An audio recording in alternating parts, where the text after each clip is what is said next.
대장암 1, 2기는 거의 증상이 없다고 들었는데 3, 4기이신 분들은 좀 보통 어떤 상태로 병원에 오시나요? 예, 오늘 제가 여기 출연한 이유이기도 하고 제가 정말 강조드리고 싶은 부분인데요. 저희가 이제 대장암 관련된 유튜브나 대장암 관련된 기사를 보시면 대장암과 관련된 증상 뭐 있으니까 이런 경우에는 병원을 꼭 찾으라 이런 기사들이 많습니다. 저는 보지 마시라고 말씀을 드리고요. 대장암의 증상은 관심을 갖지 마시라고 말씀을 드립니다. 그건 왜 그러냐 하면 물론 대장암과 관련된 증상이 있습니다. 당연히 대장에 종양이 생기기 때문에 그와 관련된 뭐 혈변이 있다든지 또는 뭐 변비가 생긴다든지 또는 뭐 변을 봐도 시원하지 않은 증상 또 뭐 체중이 빠진다든지 빈혈이 생긴다든지 여러 가지 증상들이 있을 수 있습니다. 그런데 증상이 생기고 난 다음에 치료를 받으면 이미 늦었다고 말씀드릴 수 있고요. 물론 아까 4기에서도 치료 방법이 있다고 하지만 조기에 발견하면 완치율이 90% 이상 되는데 그래서 굳이 증상이 생길 때까지 기다리실 필요가 없습니다. 그래서 우리나라의 국가암 검진이 굉장히 잘 돼 있는데요. 50세 이상에서 분변 검사를 해주고 그 분변 검사에서 양성이 나오면 대장 내시경을 무료로 해줍니다. 이렇게 잘 돼 있는 나라가 없습니다. 증상이 없을 때 발견을 해야만 완치율이 높아집니다. 그 말씀을 꼭 드리고요. 물론 그 국가암 검진이 완벽한 건 아닙니다. 그래서 저희 학회에서는 그걸 조금 땡겨서 45세 이상에서부터 대장 내시경을 5년에 한 번씩 받으시라고 말씀드리고요. 지금 현재 그것도 더 땡기려고 노력은 하고 있고 그다음에 전 국민 무료 대장 내시경 분변 검사를 하지 않고 바로 대장 내시경을 할 수 있게 하는 것들을 학회와 그리고 국가와 함께 같이 논의하고 있는 중이라서 증상이 없을 때 무증상일 때 검사를 하셔서 내가 어떤 증상이 있어서 검사를 받아야 될까라고 생각하지 마시고 지금 이 유튜브를 보고 계시는 여러 구독자분들이 내가 45세 이상이다. 또는 저는 이제 개인적으로 환자분들한테는 40세 이상에서부터 시작을 하시라고 하는데 정상인 거를 확인하는 것도 큰 의미가 있습니다. 그래서 물론 그 이전에 대장암이 생기는 분도 있지만 40세 이상인데 한 번도 대장 내시경을 받지 않았다. 아무런 증상이 없으셔도 가셔서 대장 내시경 꼭 하시라고 말씀을 드리고 싶습니다. 특히 우리나라 같은 경우에는 미국보다 그 대장 내시경의 어떤 수가라고 하죠. 그런 것들이 5배, 10배 저렴합니다. 굉장히 가까운 곳에서 여러 선생님들한테 대장 내시경을 받으실 수가 있고요. 내과 선생님, 외과 선생님, 특히 저희 대한대장암학회에 인증을 받은 전문의 선생님들이 동네마다 있기 때문에 그런 선생님들께 대장 내시경 안전하게 받으실 수가 있고 대장을 비우는 것 그게 이제 조금 힘드시죠. 예전에는 엄청나게 많은 약을 한 4리터 먹고 이렇게 해서 장을 비우고 했는데 최근에는 굉장히 많이 편해졌습니다. 그래서 알약을 먹거나 물을 1리터 이 정도만 마셔도 장을 비울 수가 있기 때문에 너무 두려워하지 마시고 대장 내시경을 꼭 받으시라고 말씀을 드리고 싶습니다. 또 한 가지 중요한 이유는 대장암이 되기 전에 용종이라는 게 있습니다. 대장암은 거의 대부분 용종에서 시작해서 대장암으로 발전하게 되는데 그 용종이 대장암이 될 때까지 5년에서 10년 정도 걸린다고 되어 있습니다. 그러니까 5년에 한 번씩 받으시라고 하는 이유가 되는 것이죠.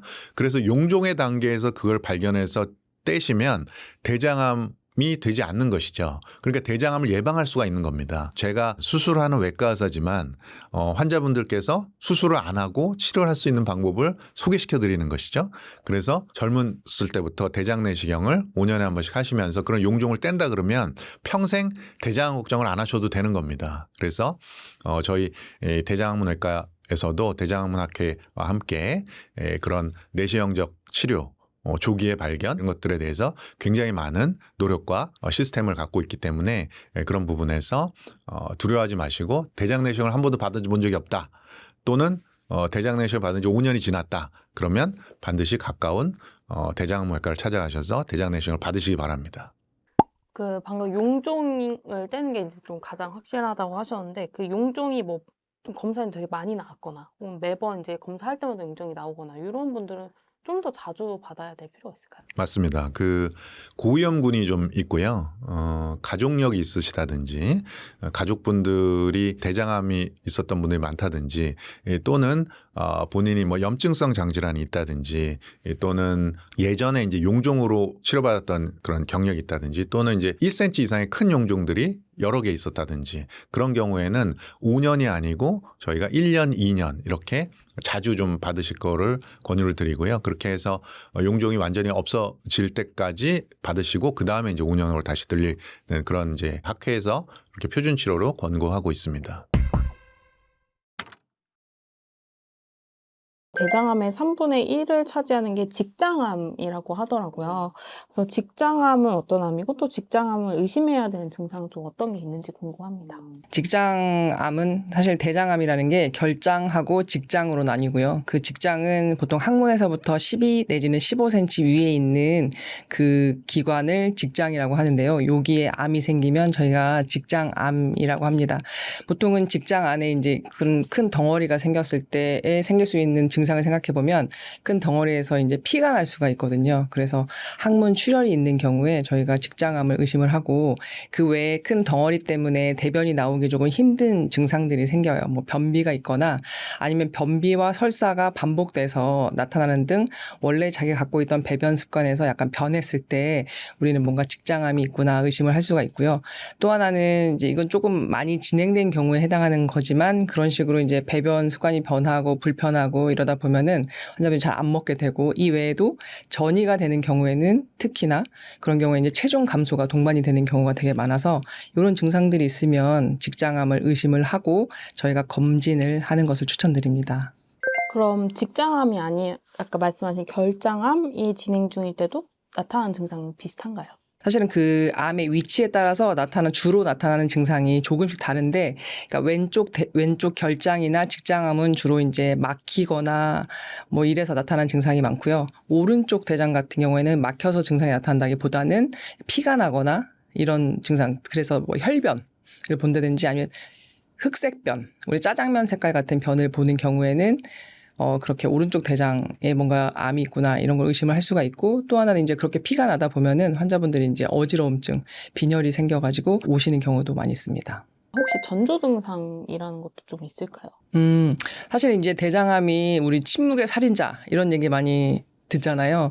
그런 것처럼 사실은 전조 증상이 전혀 없습니다. 전혀 없어서 이렇게 많이 진행된 상태에서 막히거나 아니면 너무 피가 많이 나서 그로 인해서 증상이 생기는 경우가 많지 딱히 이런 증상이 있을 때는 대장암의 초기다 이렇게 얘기하는 증상은 없습니다. 암을 의심해 봐야 될 변의 모양이나 뭐 색깔 이런 종류들은 어떤 게 있을까요? 사실은 변의 모양을 가지고 우리가 대장암을 예측하기는 조금 어렵지만 아까 말씀드렸던 것처럼 사실 직장암이 있는 경우에는 좁아져서 변이 가늘어지게 되거든요. 또는 좁은 그 사이를 대변이 지나가야 되기 때문에 물변이 나오다가 막히면 또 변이 안 나오다가 이런 증상의 반복이지 변 모양 자체로 예측하기는 어렵습니다. 다만 그 얇아지는 경우에 정상적으로 원래는 바나나 변처럼 잘 보다가 갑자기 얇아졌다.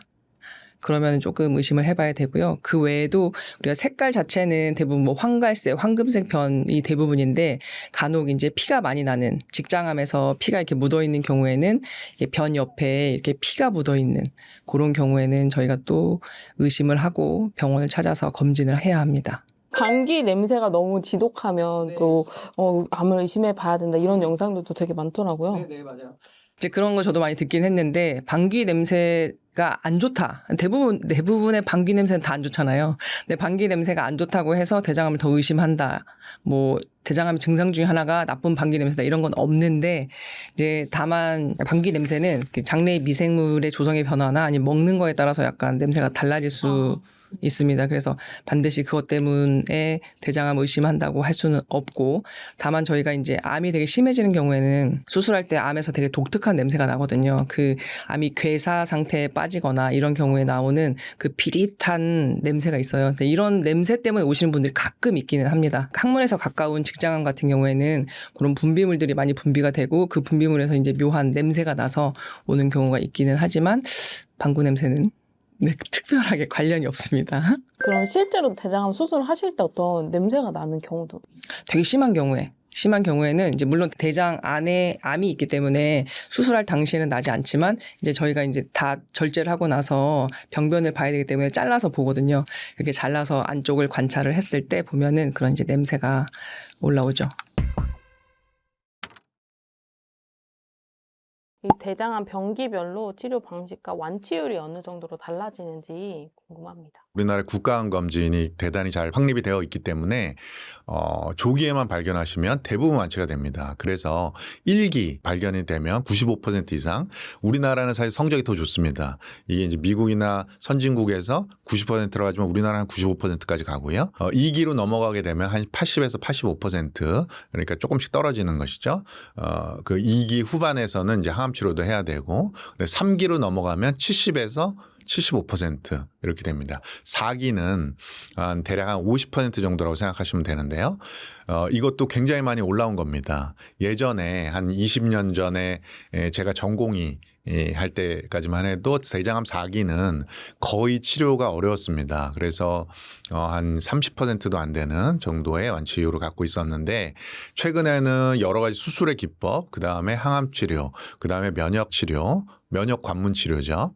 그런 것들이 많이 발전하면서 대장암 4기에서도 한 50% 이상 완치될 수 있는 그런 길이 열려 있습니다. 그래서 대장암을 조기에 발견해야 될 것이고, 그다음에 대장암이 많이 진행되어 있다 하더라도 담당 전문의 선생님을 잘 상의하셔서 그 환자분에 맞는 치료를 잘 하시면 완치의 길이 언제든지 열려 있다고 말씀드리고 싶습니다. 그럼 대장암 4기여도 지금 50%면은 너무 이제 그 희망을 버릴 필요는 없겠네요. 네, 맞습니다. 대장암 4기인 경우에도 항암 치료에서 그 종양이 줄어들게 되면, 예를 들어 간에 전이가 많이 되어 있고 폐에 전이가 있어도 표적 치료라든지 면역 치료 이런 것들을 통해서 종양이 많이 줄게 되면 또 수술을 해서 완치될 수 있는 그런 환자들이 꽤 있습니다. 그러니까 포기하지 마시고 치료를 잘 받으시면 좋은 결과 있을 거라고 봅니다. 가장 인상적이었던 어떤 환자 케이스도 있을까요? 가장 인상적이었던 환자는 제가 직장암으로 수술 해드렸던 환자인데, 항암방사선 치료를 하고 직장암 수술하고 장루를 만들었다 장루를 넣어드리고, 그런데 하루에 이제 10번 넘게 이제 변을 보시고 굉장히 항문이 헐고 아프고 힘들고 그랬던 분인데, 심지어는 이런 분들이 아까 말씀드린 장루를 다시 내달라고 하는 분도 있습니다. 장루를 만들어서 다시 넣어드려서 항문을 쓰게 해드렸는데도 너무 힘들어서 저 그냥 연구 장루 하고 싶어요라고 말씀하시는 분도 많아요. 이분도 마찬가지였는데요. 사실 제가 이제 연구 과제에서 중점으로 하고 있는 연구 주제이긴 한데, 직장암 후에 이제 배변 기능들 아주 확실하게 이거를 고칠 수 있다, 이런 연구가 아직 없습니다. 그래서 여러 가지 약물 치료, 그다음에 이제 또 운동 치료, 그다음에 또 이제 세정 치료 뭐 이런 것들을 해서 지금 한 4년, 5년 정도 지났는데 어느 정도 조절할 수 있게 되었다라고 해서 얼마 전에 사실 외래 오셨는데, 이제 세정이라든지 이런 것들 하면서 잘 관리하고 있어서 본인이 하시고 있는 일에 집중할 수가 있게 되었다라고 말씀하셔서, 제가 그 순간에는 저도 정말 울고 싶을 정도로 기뻤습니다.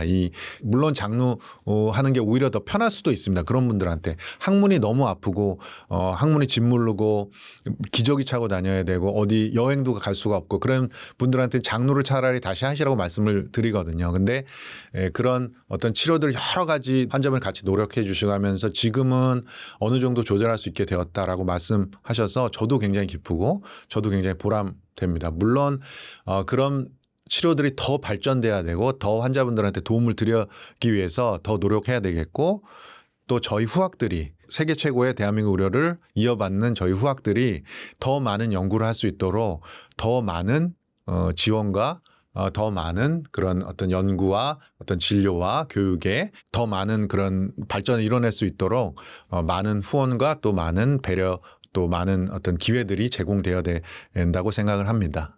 선생님께서 이제 여러 분과 중에서 대장외과를 선택하신 이유랑 대장 쪽이 이렇게 중요한 장기인 이유, 이런 것들에 대해서. 제가 대장학문외과를 선택한 이유는 그때가 이제 2000년대 초반인데요. 그 당시만 해도 사실은 대장암이 많지는 않았습니다. 그 당시만 해도 위암이 제일 많았고 위암, 간암 뭐 이런 암들이죠. 우리나라 전통적으로 예전부터 많았던 암들입니다. 그런데도 불구하고 대장암을 치료하는 의사가 돼야 되겠다고 생각했던 이유는 대장암 앞으로 많아질 거라는 것들은 이미 알려져 있던 사실이고요. 우리나라가 점점 발전하면서 선진국이 되기 때문에 대장암이 많아질 것이다. 늘어날 것이다. 그런 부분에서 외과 의사가 해야 될 일이 굉장히 많을 것이다. 수술적인 치료, 그다음에 내시경. 대장암 외과 의사도 내시경을 담당하고 있고 내시경을 이용한 치료 이런 것들을 많이 하고 있기 때문에 대장암 외과 의사가 해야 될 일이 굉장히 많을 것이다 라고 생각을 해서 대장암 외과 의사가 되었고 그다음에 여러 가지 대장 항문 질환 그다음에 이제 위장관과 관련된 응급 수술들이 많은데 여러 가지 응급 수술을 담당하는 그런 이제 분야의 선생님들이 많으신데 대장 항문 외과를 전공을 하게 되면 그런 응급수술에서 굉장히 유리한 부분이 있습니다. 그래서 대장이나 장을 다루는 데 있어서 대장항문 외과 의사가 갖고 있는 그런 어떤 술기나 그런 어떤 그런 장점들 이런 것들을 좀 잘 활용할 수 있겠다라는 생각으로 대장항문 외과 의사가 됐고요. 저는 굉장히 열심히 노력했고 잘 해왔다고 생각하고 지금도 굉장히 큰 보람으로 생각하고 있고 가장 사실 보람되는 순간은 환자분들이 아까도 말씀드린 대로 국가암검진 이런 것들을 충실하게 하셔서 굉장히 조기에 발견해 오셔서 치료가 잘 완치가 되고 내시경적 치료 또는 수술적 치료로 잘 완치가 되고 추적 관찰을 하면서 전혀 걱정 없이 90% 95% 치료할 수 있습니다 라고 해서 제 외래에 와서 항상 안심하시고 가는 그 모습을 보면서 제가 가장 보람을 느끼고요. 두 번째는 물론 이제 진행되어 있는 경우에 3기 4기 이런 분들 잘 치료해서 확률이 아주 조기에 발견한 것보다 떨어지지만 그런 분들 완치됐을 때도 물론 크게 보람 이 있습니다. 그래서 그런 부분에서 큰 보람을 느끼고 하고 있고 또 앞으로도 우리나라 의료가 세계 저는 최고라고 자부하고 그런 부분에서 저희 후학들 지금 의정 사태 때문에 많이 힘든데 이런 후학들한테도 그런 우리나라 발전된 의료를 잘 물려줘야 되겠다라는 그런 이제 사명감을 가지고 일을 하고 있어서 개인적으로 행복합니다. 암의 발견 단계별로 그 병기라고 하나요? 그 완치율이 어떻게 달라지는지 좀 설명해 주시면 좋을 것 같아요. 사실은 저희가 이제 뭐 점막에만 암이 위치한 경우 영기라고 표현을 하기도 하는데요. 그런 경우에는 거의 이제 100%죠. 근데 이제 1기 같은 경우에 점막 하층까지 침범을 하는 1기 같은 경우에는 저희가 한 90%, 2기 같은 경우에는 80%, 그리고 3기 같은 경우에는 뭐 60에서 70? 이 정도 되고요. 4기 같은 경우에 20% 미만으로 떨어지게 됩니다.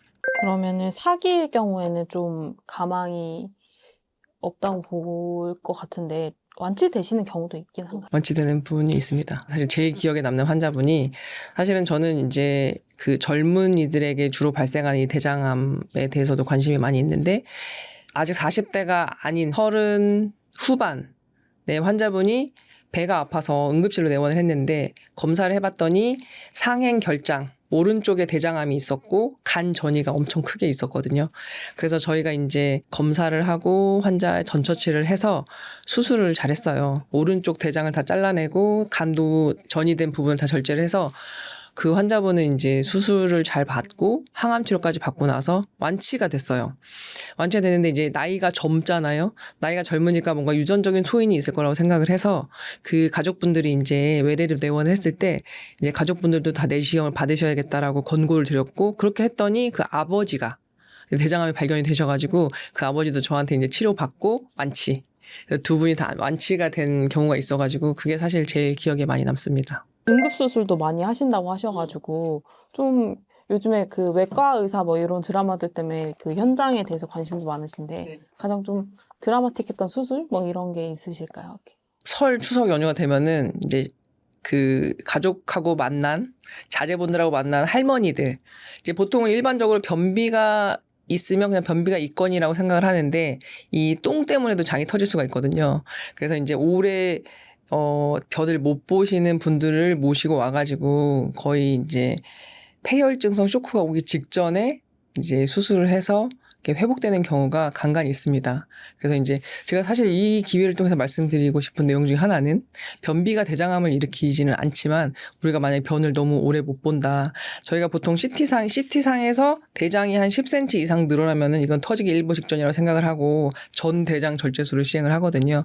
그래서 이제 집에 혹시 연세 드신 분들이 변을 오래 못 봐서 고생을 하신다. 그러면은 이 역시 바로 병원을 찾아야 되는 이유 중에 하나입니다. 변비로 인해서 장이 터져서 오시는 경우도 있으신가요? 아, 되게 많이 있습니다. 특히 이제 고령의 어르신들은 사실은 이제 배가 불편해도 이걸 좀 감각이 살짝 떨어져 있기 때문에 잘 못 느껴가지고 이렇게 안 오시는 경우가 되게 많은데 터져서 오시는 경우도 되게 많아요. 근데 이제 대장이 한번 터지면은 대장은 아까도 말씀드렸지만 유해 물질, 미생물, 세균들이 엄청 많이 있는 똥이 있잖아요. 이 똥이 터지는 순간 정말 폐혈증 쇼크로 아주 단시간에 넘어가기 때문에 이제 가급적 빨리 수술을 해줘야 됩니다. 선생님께서 가장 많이 하시는 수술은 어떤 종류의 수술이에요? 직장암이 가장 많기 때문에 직장암을 위한 저위 전방 절제술, 이렇게 직장의 일부나 전체를 없애는 수술을 가장 많이 하고요. 그 외에 이제 뭐 오른쪽 대장 절제술, 결장 절제술을 하고 간혹 가다가 이제 이런 식으로 이제 장이 터지거나 이런 경우에는 이제 전 대장 절제술을 하는 경우가 있습니다. 영구 장룩에서 아예 항문을 없애버리는 비율도 좀 많은 편인가요? 예전에는 많았거든요. 예전에는 사실 수술 술기가 발전되지 않았기 때문에 예전에는 이제 뭐 항문 자체를 침범한 게 아니고 항문에서부터 한 3, 4cm 정도 떨어져 있어도 항문 없애는 경우가 되게 많이 있었는데 최근에는 워낙에 이제 기술이 술기도 발달했고 그리고 이제 예전에 어르신들이 이제 잘 가르쳐 주셔가지고 저희가 수술을 잘하게 됐잖아요. 그래가지고 보통은 항문 근육 자체를 직접적으로 이렇게 침범한 경우가 아니면 저희가 웬만해서는 항문을 없애지는 않습니다. 우리나라가 대장암 수술 기술 굉장히 세계적으로 권위가 높다고 하는데 우리나라에서 이렇게 대장암 수술 기술이 좀 발달한 이유가 있어요? 아무래도 환자가 많아져서 많아지면 농담이고요. 그냥 뭐 어떤 분들은 뭐 우리는 젓가락 민족이다 뭐 이런 얘기도 많이들 하시는데 개인적 의견으로는 의대 오기 되게 힘들고 어려운데 그걸 뚫고 오신 분들이 또 그런 어려운 수술들을 아주 기가 막히게 잘하는 술기들을 발전하고 또 후대에 전달을 하고 이래서 잘하는 게 아닐까. 또한 이제 우리나라는 워낙에 이제 음주 가무가 발달해서 그런지 모르겠지만 이제 술을 많이 드시고 이로 인해서 대장암이 좀 많거든요. 남자에서도 갑상선암 다음으로 많고 여자는 유방암 다음으로 많고 그렇기 때문에 워낙에 많기 때문에 또 수술을 많이 해야 되고 그래서 더 잘하게 되는 게 아닐까. 그럼 그 대장암은 완치율이 높은 암이니까 좀 재발률이나 이런 것도 좀 낮은 편일까요? 사실은 저희가 이제 대장암 수술하고 나서 2년 이내에 재발이 제일 많긴 한데 이 재발률도 역시 아까 말씀드렸던 그 병기에 따라서 약간의 차이가 난다고 알고 계시면 될 것 같습니다. 아까 뭐 대장 내시경을 발견하는 게 가장 확실한 예방이라고 하지만 그래도 좀 권면하시는 어떤 식습관이나 예방 습관 이런 게 있을까요? 식습관은 일단은 저희가 이제 아까 적색육을 너무 많이 먹으면 안 된다라고 하고 있는데 저희가 이제 권고하는 양이 있어요. 나라마다 약간씩 다르긴 하지만 이제 미국 같은 경우에는 일주일에 3번 이상 먹지 말고 한 번 먹을 때 150g 이상 먹지 말아라 이렇게 얘기를 하고 있거든요. 그러니까 일주일에 3번 이상 회식을 해버리면은 저희는 위험한 그 식습관을 가지게 되는 상황인 거죠. 근데 우리나라도 비슷합니다. 100g, 저희는 기준이 100g 미만으로 먹어라 이렇게 되어 있고요.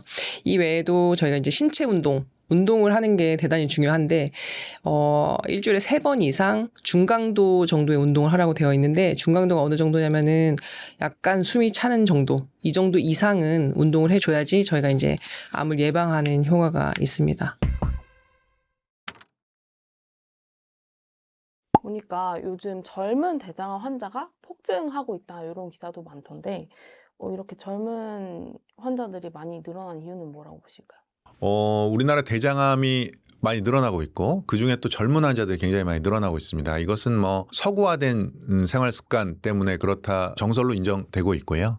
우리나라 예전에는 이제 야채나 채소 이런 것들을 많이 먹는 식습관에서 이제 육식이나 또는 회식 또 술을 많이 먹는 문화, 그 다음에 그 움직임이 많이 적어지고 운동을 잘 하지 않고, 그 다음에 약간 비만해지고 이런 것들이 이제 많이 선진국형의 그런 생활 습관으로 변화가 되는 것이고요. 그런 것들 때문에 대장암이 많이 늘어나고 있고 이 대장암 선진국에서 많은 질환이라서 그런 대장암이 많이 늘어나고 있고 젊은 환자들에서도 대장암이 발생하는 이유가 되겠습니다. 이런 육식이나 적색육, 그다음에 이제 가공육 이런 것들에 들어있는 화학 물질 이런 것들이 대장에 들어가게 되면 그런 것들이 이제 대장의 점막을 자극하게 되고 그런 점막이라는 것들은 우리가 계속 손상됐다가 새로운 것들로 바뀌고 이렇게 계속 우리 피부처럼 계속 재생이 되어야 되는데 그런 재생 과정에서 이제 DNA의 복제 이런 것들에 오류가 생기면서 그러니까 재생이 자주 돼야 된다 그러면 그 복제가 자주 돼야 되고 거기서 오류가 잘 생길 수 있는 것이죠. 그러니까 이제 대장암이 증가되게 되는 것이고 젊은 사람들한테도 대장암이 많이 증가가 되는 것입니다. 남녀 성비로 보면 남자가 좀 많다는 얘기도 있는데 그것도 같은 맥락일까요? 같은 맥락일 것 같습니다. 남자에서 그런 어떤 생활 습관의 변화들, 그다음에 술이라든지 육식이라든지 이런 것들 많이 하는 그런 문화 때문에 남자에서 조금 더 많은 것 같고요.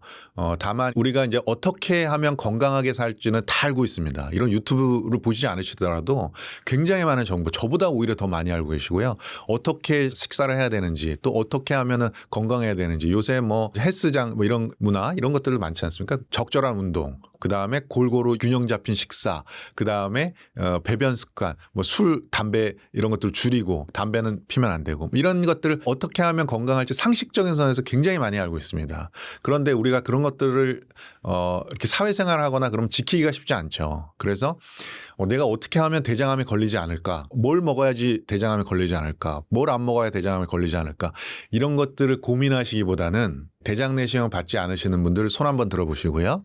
네, 그분들은 바로 지금 드신 손을 이용해서 바로 주변에 있는 대장암외과에 전화를 하셔서 대장 내시경 예약을 하시기 바랍니다. 그것이 바로 대장암을 예방할 수 있는 지름길입니다. 왜냐하면 아까 말씀드린 대로 대장암은 용종에서 시작하는 거기 때문에 본인의 생활 습관이 안 좋더라도 그 용종을 먼저 띄면 대장암 예방할 수 있는 것입니다. 그럼 아까 40대부터 검열하셨는데 20, 30대여도 좀 본인이 남자고 좀 술이나 고기 많이 먹고 하면은 검사를 좀 빨리 받을 필요가 있을까요? 네, 맞습니다. 20, 30대에서도 저는 원하신다 그러면 권하는 게 좋다고 봅니다. 아까도 말씀드렸던 것처럼 미국이나 그런 선진국의 어떤 의료보험 제도가 제대로 되지 않는 나라는 대장 내시경 한번 하려면 엄청나게 비싼 금액을 들여야 되기 때문에 그래서 젊은 환자들한테 권유를 하지 않는 것이죠. 대장암 비율이 그렇게 높지는 않으니까. 근데 우리나라는 대장 내시경 정말 편하게 할 수 있습니다. 비용적인 측면에서 그렇게 부담이 되지 않기 때문에 젊은 친구들이라도 본인이 생활 습관이 고기를 많이 먹는다든지 회식이 많다든지 또는 어떤 변비가 있다든지 증상이 좀 있다 그러면 아까 말씀드린 것처럼 정상인 걸 확인하는 것도 굉장히 중요합니다. 그래서 젊은 분들도 대장 내시경을 받으시라고 말씀드리고 싶습니다. 혹시 선생님께서는 첫 대장 내시경을 언제쯤 하셨어요? 저는 사실은 제가 이제 대장 내시경 교육을 받고 마지막 날 제가 수료를 받는 날 그때 제가 대장 내시경을 했습니다. 그게 제가 35세 정도 됐던 것 같고요. 그때 제가 대장 내시경을 처음 했고 그다음에 저도 5년에 한 번씩 하고 있습니다. 저는 아직 용종은 없지만 저도 언젠가는 용종이 생길 거라고 봅니다. 왜냐하면 나이가 들면 분명히 저도 DNA가 실수를 하거든요. 예. 그래서 그런 실수들이 일어나는 것들을 미리 제거해야지만 대장암이 되지 않기 때문에 저는 5년에 한 번씩 하고 있고요. 제가 대장암 전문의이고 권위자라고 하고 다니는데 제가 대장암에 걸리면 안 되지 않겠습니까? 그래서 저도 5년에 한 번씩 잊지 않고 꼬박꼬박 대장 내시경을 하고 있고요. 저희 병원에 저희 친구 박지원 선생님께서 저를 대장 내시경 해주고 계십니다. 방금 말씀하신 것처럼 젊은 대장암 환자가 특히 우리나라에서 좀 폭증했다고 하는데 이 젊은 대장암 환자들에게서 보이는 어떤 공통적인 특징 이런 게 있을까요? 근데 사실 이거에 대해서 여러 가지 연구를 하고 있고 저도 역시 해봤는데 이제 약간씩의 차이는 있지만 뭐 대부분 직장암이 잘 생기고 이 젊은층 같은 경우에는 증상이 있어도 내가 설마 젊은데 대장암이겠어라고 생각을 하기 때문에 뒤늦게 발견되는 경우가 되게 많아요. 그래서 약간 진행된 상태에서 발견된 경우가 더 많고 그리고 뭔가 유전의 영향을 받는 경우가 더 많이 있습니다. 문득 궁금한 게 사실 고기는 서양에서 더 많이 먹을 텐데 왜 우리나라가 이렇게 그 환자가 많아졌을지.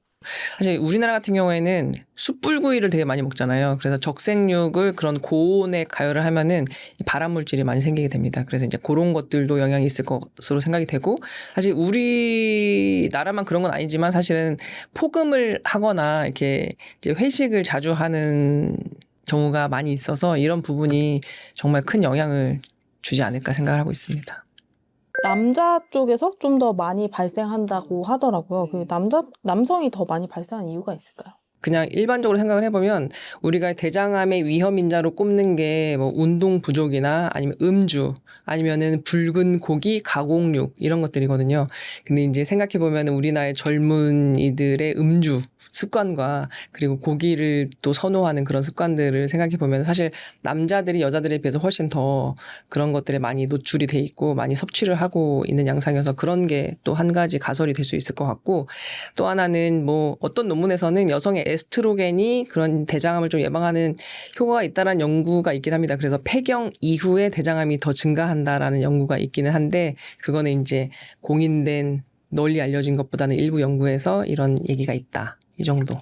말씀하신 것처럼 대장암 주요 원인으로 꼽히는 게 서구식 식사, 그 적색육 많이 말씀하시더라고요. 그렇다면 좀 적색육을 많이 먹거나 체형이 좀 이렇게 살집이 내장 지방이 있거나 하면은 대장암 검진을 더 자주 받을 필요가 있을까요?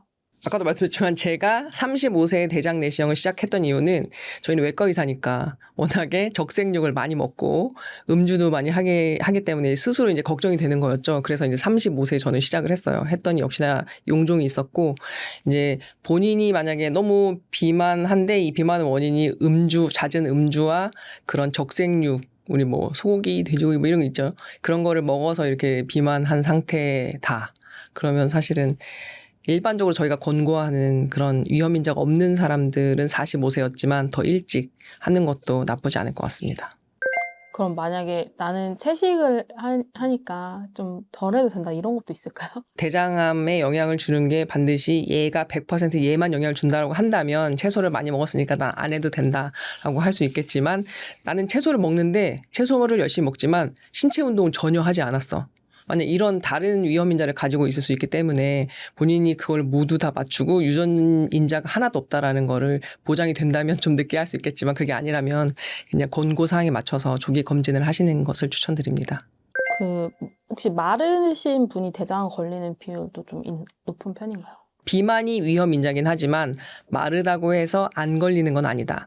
사실 저희가 이제 대장암이 이제 멀쩡하게 건강하신 분들한테서 발견되는 경우도 되게 많지만, 뭐 염증성 대장염을 오래 앓으신 분들한테서도 대장암이 많이 발생을 하거든요. 근데 그런 분들은 보통은 되게 마르고 영양 상태가 불량한 경우도 되게 많이 있어서 마른 사람은 굳이 검사를 안 해도 되겠다 이런 말을 하는 건 조금 위험할 것 같습니다. 그럼 대장암도 유전이 될 수도 있는 건가요? 그럼요. 대장암 환자 중에 한 10% 정도는 이제 유전성 대장암인 경우가 있고요. 5 내지 10% 정도는 유전성 대장암이고, 이 외에도 이제 가족력이 있으면 다른 사람에 비해서 이제 대장암 위험도가 올라가는 것으로 되어 있는데, 네, 1촌 한 명이 있으면 2배, 2명 있으면 뭐 4배, 뭐 이렇게까지 얘기를 하기도 하고요.